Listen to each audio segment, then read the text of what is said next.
Hello everyone, welcome to sociology for UPSC YouTube channel. Sociology की series में आज हम एक और टॉपिक पढ़ने जा रहे हैं जो कि है फ्रेंच रेवोल्यूशन। फ्रेंच रेवोल्यूशन को one of the most important revolution माना जाता है इतिहास में, क्योंकि इस रेवोल्यूशन के बाद शुरुआत हुई किसकी? डेमोक्रेसी की। इस रेवोल्यूशन के बाद डेमोक्रेसी की स्टार्टिंग हुई। दुनिया भर में यहाँ से लेफ्ट विंग और राइट विंग जैसे शब्द निकल कर आए। तो आज की इस वीडियो में आइए समझते हैं फ्रेंच रेवोल्यूशन को। 1600 का टाइम था, 1600 का जो पीरियड था, इस टाइम में दुनिया भर में राजा महाराजाओं का दौर था। ठीक है, उन राजा महाराजाओं को आपस में लड़ना बहुत ज़्यादा पसंद था, क्योंकि कौन अपना एम्पायर कितना बड़ा रखता है, कौन कितना पावर वो कर सकता है। ठीक है ना, कितना एम्पायर कितना बड़ा है, किसके पास कितनी ज़्यादा पावर आ सकती है। इसलिए दुनिया भर में आपको काफ़ी ज़्यादा वॉर्स देखने को मिलते हैं। जैसे कि यूरोप में 30 ईयर्स वॉर्स, अफ्रीका में कॉन्गो वॉर चल रहा था। कौन सा वॉर? कॉन्गो वॉर चल रहा था। चाइना में मिंग क्विंग चाइना में मिंग क्विंग वॉर चल रहा था। और इंडिया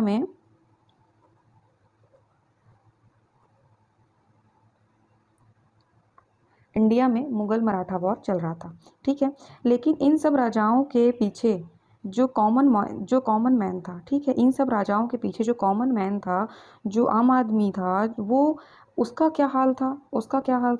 ये कोई नोटिस नहीं कर रहा था। ठीक है, दुनिया भर में जो कॉमन मैन था वो सोशल हायरार्की को फेस कर रहे थे। किसको? सोशल हायरार्की को। ठीक है, दुनिया भर में उस समय सोशल हायरार्की को फेस किया जा रहा था। किसके द्वारा? कॉमन मैन के द्वारा। ठीक, और सोशल हायरार्की मीन्स आप मान लीजिए जैसे ऊंच नीच हो गया, छुआछूत हो गया, है ना, जो डिस्क्रिमिनेशन करते हैं उस टाइप में हो गया। तो ये बहुत ही ज़्यादा प्रैक्टिस किया जाता था। तो अब सोचने वाली बात यह है कि 1000 साल हो गए थे, 1000 ईयर्स हो गए थे। 1000 ईयर से लोग क्यों टॉलरेट कर रहे थे? ये जो चल रहा था उसको 1000 ईयर से लोग क्यों टॉलरेट कर रहे थे? कोई इसके अगेंस्ट नहीं जा रहे थे। तो इसका एक ही आंसर है, वो है क्या? रिलीजन। ठीक, लोगों का मानना था कि राजाओं को भगवान ने राजा बनाकर ही भेजा है। ठीक है, उनका मानना ये था कि जो राजा हैं वो पैदा ही हुए हैं राजा बनने के लिए। ठीक, और जो क्लर्जी हुआ करते थे, मसीहा हुआ करते थे, उनका कहना ये था कि हमें भगवान ने भेजा है तुम्हारे लिए मसीहा बनाकर। ठीक है, इसको बोला जाता था the doctrine of divine rights of king. क्या बोलते थे?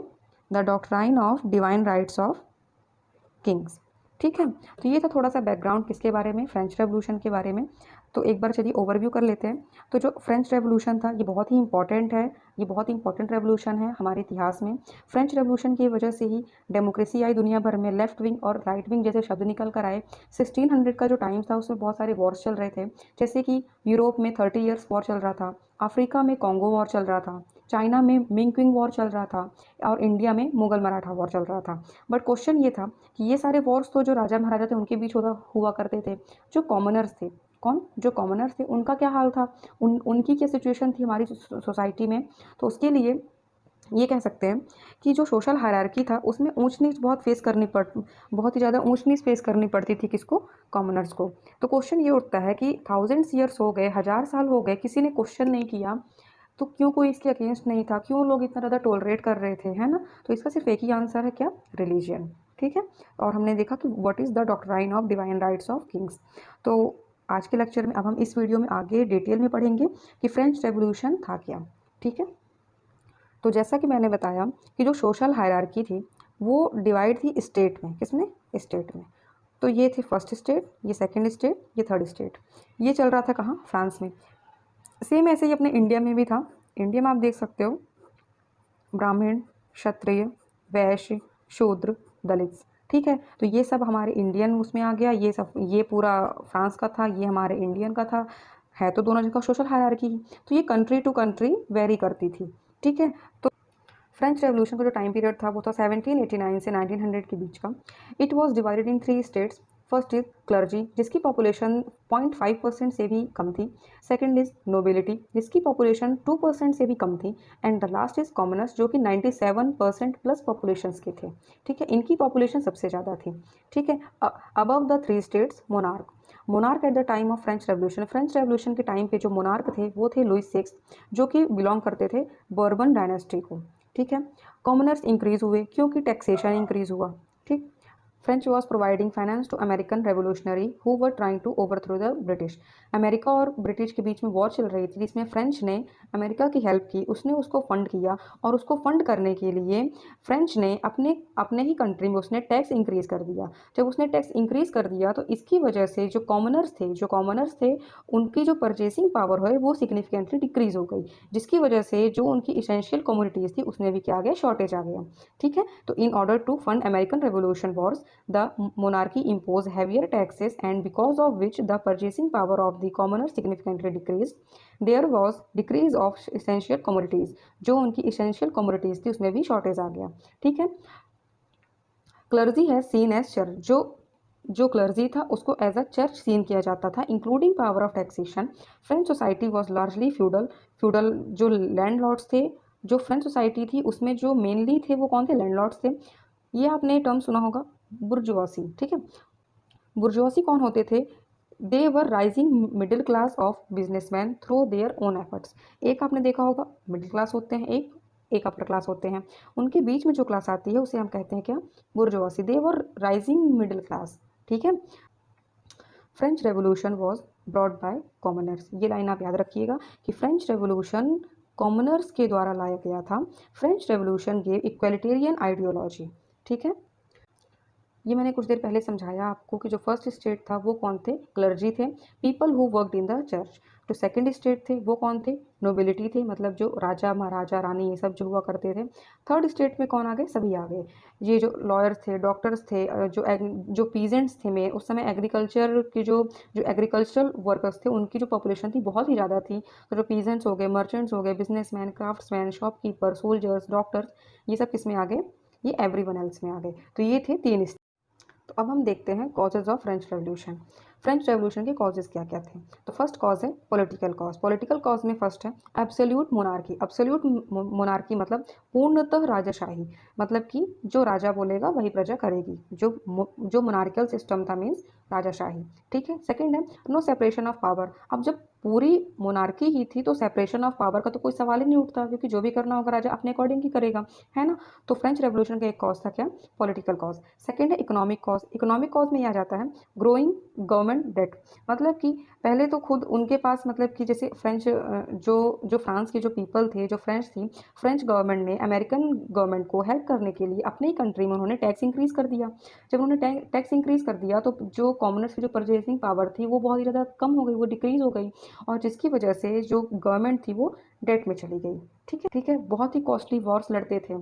ठीक है, monarchy spend too much money on luxuries. जो मोनार्की थी, जो जो राजघराने के जो लोग थे वो बहुत ही ज़्यादा जो अपनी इन्वेस्टमेंट है वो लग्जरीज में करते थे। ठीक है, ब्रेड का जो प्राइस था वो स्काई रॉकेटिंग था, मतलब कि बहुत ही ज़्यादा हाई थे, जैसे कहते हैं ना आसमान को छू गई महंगाई। तो वहाँ पे उस टाइम में जो ब्रेड का नॉर्मल ब्रेड का जो प्राइस था वो बहुत ही ज़्यादा था। करप्शन स्टार्ट हो गया, बैंक्रप्सी होने लगी। मेन था इनइक्वालिटी इन टैक्स, मतलब जो प्रिविलेज्ड क्लास के जो लोग थे, जो हाई क्लास के जो पीपल थे वो बिल्कुल टैक्स नहीं देते थे, मतलब जिसके पास पैसा था टैक्स देने के लिए वो टैक्स नहीं देते थे। और जो थर्ड स्टेट के जो पीपल थे, जो नॉर्मल एग्रीकल्चर वाले थे, पीजेंट्स थे, डॉक्टर्स थे, मर्चेंट्स थे, ये ज़्यादातर टैक्स पे करते थे, मतलब जिनको टैक्स देना चाहिए वो तो देते नहीं थे, और जिनके पास नहीं रहता था वो उनको टैक्स देना ही देना पड़ता था। ठीक, तो ये थे इकोनॉमिक के जो कॉजेज़ थे। नेक्स्ट हम देखते हैं social causes of French Revolution. तो first is growth of industry. Industry की जो ग्रोथ है वो और ज़्यादा इंक्रीज़ होने लगी। Rise of middle class. Middle class जो है वो भी इंक्रीज़ होने लगे, जैसे मैंने बताया as a in form of bourgeoisie, वो बिजनेसमैन के तौर पे वो इंक्रीज़ होने लगे अपने खुद के एफर्ट्स लगाकर। Third is growing burden of feudal dues, and next is increasing poverty. ठीक है, तो लास्ट है जो फ्रेंच रेवोल्यूशन का जो कॉज है वो है इंटेलेक्चुअल कॉज। इसमें देखते हैं growth of new ideas, that is every one is born equal.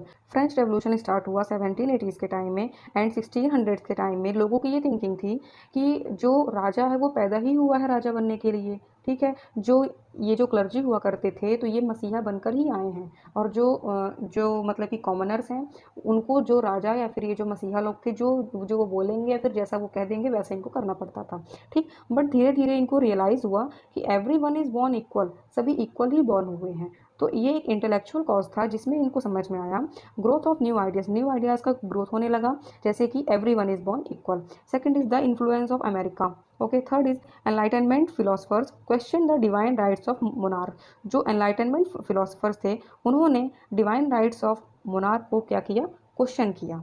ठीक है, जैसे कि कुछ फिलोसफर्स हैं, एक हैं रूसो हो गए, वोल्टेयर हो गए, लॉक हो गए, मॉन्टेस्क्यू हो गए। तो इन सारे फिलोसफर्स की हम जो इनकी जो थिंकिंग थी, इनकी जो राइटिंग थी, इनको हम आगे देखते हैं।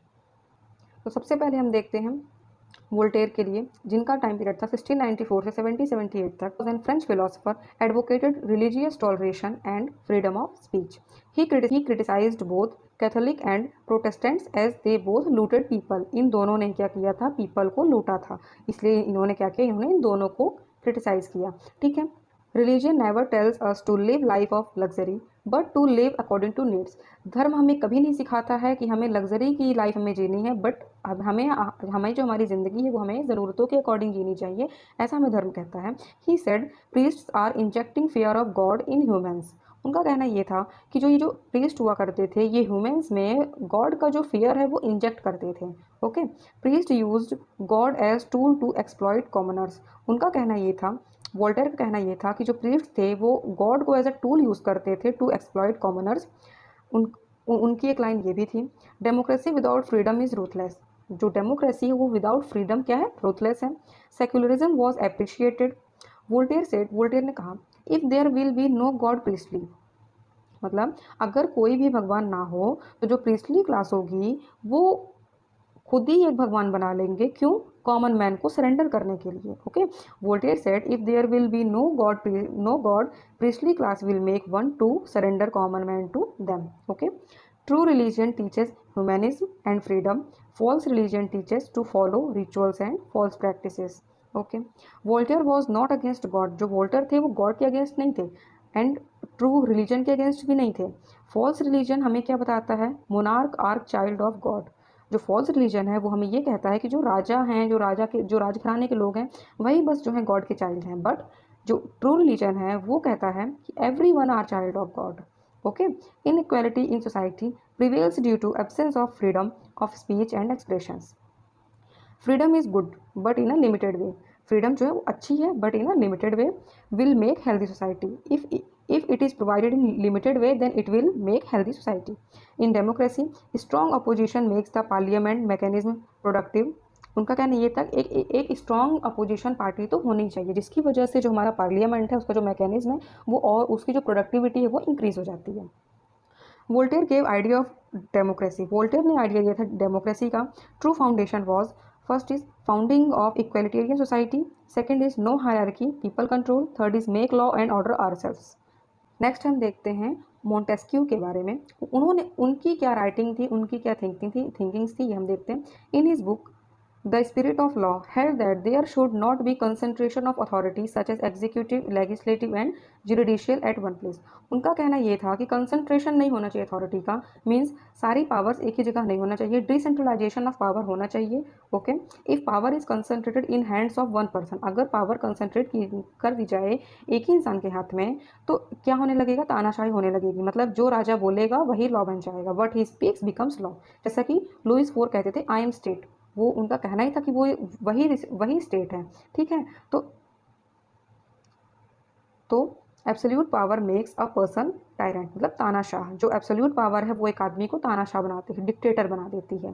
ठीक है, constitutional state in which where every individual holding a position and his power is defined in rules of law. Rules of law supreme, separation of power, balance of power, these all included in democracy. तो ये जो हमने देखा ये किसका था, ये था मोंटेस्क्यू का था। अब हम देखेंगे रूसो का। रूसो ने लिखा the social contract, okay, wrote in this book the social contract that the people of a country have the right to choose their sovereign. ठीक है, पीपल के पास ये राइट है कि वो अपना सोवरेन खुद चूज करें। नेपोलियन ने कहा था कि had there been no Rousseau there could have been no French revolution. मतलब उनका कहना यह था कि अगर रूसो होता ही ना तो फ्रेंच रेवोल्यूशन ही ना होता। ठीक है, बिकॉज रूसो की जो थिंकिंग थी, इनके जो थॉट्स थे, इन्होंने पीपल के जो माइंड में थे उन्होंने बहुत गहरा प्रभाव डाला था। ठीक है, he said primitive man is honest, simple, kind and they does not have sense of greed and they are selfless. Means जो प्रिमिटिव मैन है वो ऑनेस्ट है, ईमानदार है, सिंपल है, दयालु है, उसको कोई लालच नहीं है एंड वो सेल्फलेस है। ठीक है। ही क्रिटिसाइज्ड मॉडर्न मैन, उसने रूसो ने मॉडर्न मैन को क्रिटिसाइज किया कि that they are self centric, वो सेल्फ सेंट्रिक होते हैं, and follows concept of I, and I के कॉन्सेप्ट को फॉलो करते हैं, मीन्स इंडिविजुअलिज्म को वो प्रैक्टिस करते हैं। ठीक है। जो प्रिमिटिव मैन होता है वो savage and have limited needs होती है उनकी, और जो मॉडर्न मैन है उसकी ग्रेडी and has limitless needs. Okay, तो ये था पूरा रूसो का। थोड़ा सा हम देखते हैं लॉक के बारे में। An English man advocated that every individual has certain rights which can not be taken by any authority. मतलब एक इंडिविजुअल के पास सर्टेन राइट्स तो होने ही चाहिए जो किसी भी अथॉरिटी उसे मतलब उनसे छीन ना सके। ठीक है। This rights were, first is right to live, second is right to property, and third is right to personal freedom. Okay, these three rights were French revolution के जो इंपॉर्टेंट इवेंट्स थे उनको हम थोड़ा देख लेते हैं एक बार। Beginning of French Revolution is popularly known as oath of tennis court. जो बिगनिंग ऑफ फ्रेंच रेवोल्यूशन थी उसको पॉपुलरली बोला जाता है ओथ ऑफ टेनिस कोर्ट, जिसके लीडर थे कौन? बेली लीडर थे। ठीक है। 14 जुलाई 1789 को storming of Bastille an ancient royal prison that stood as symbol of oppression, ये सिंबल ऑफ ऑपरेशन के तौर पे देखा गया। Declaration of rights of man by constituent assembly, the king Louis six was beheaded in public 1793। जो king Louis थे उनको public में बिहेड कर दिया गया 1793 में। Queen was also beheaded later in the same year. Okay, then France was declared as republic. France को क्या डिक्लेयर कर दिया गया?